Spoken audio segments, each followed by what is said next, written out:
চিকু বান্টি বর্তমান সময়ের খুবই জনপ্রিয় একটি কার্টুন। বর্তমান সময়ে চিকু বান্টি দেখে না এমন মানুষ হয়তো খুঁজেই পাওয়া যাবে না। বন্ধুরা, আমরা সবাই তো নিয়মিত চিকু বান্টি কার্টুনটি দেখি, কিন্তু আমরা কজনই বা জানি এই কার্টুনটি কেন এত জনপ্রিয়, কিভাবে এই কার্টুনটি অল্প সময়ের মধ্যে তুমুল জনপ্রিয়তা পেল তা আমরা অনেকেই জানি না। তো আজকের ভিডিওতে আমরা এই বিষয় নিয়েই আলোচনা করব, তাই ভিডিওটি অনেক ইন্টারেস্টিং হতে চলেছে, না টেনে একদম শেষ পর্যন্ত দেখুন। আর আপনারা যদি চিকু বান্টি কার্টুনটি ভালোবেসে থাকেন তাহলে অবশ্যই চ্যানেলটিকে সাবস্ক্রাইব করবেন। তো বন্ধুরা, যেমনটা আমরা জানি চিকু বান্টি কার্টুনটি 2021 সালে প্রথম সম্প্রচার করা হয়।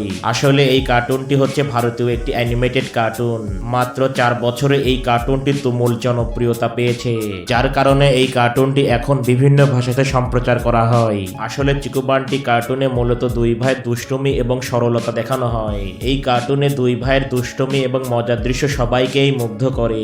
আর বিশেষ করে চিকু বান্টির দুষ্টুমি বাচ্চারা অনেক পছন্দ করে। তারা নিজেদের জীবনের সাথে এই দুষ্টুমির অনেক মিল পায়, যার কারণে প্রত্যেকটি বাচ্চা এই কার্টুন দেখতে অনেক পছন্দ করে।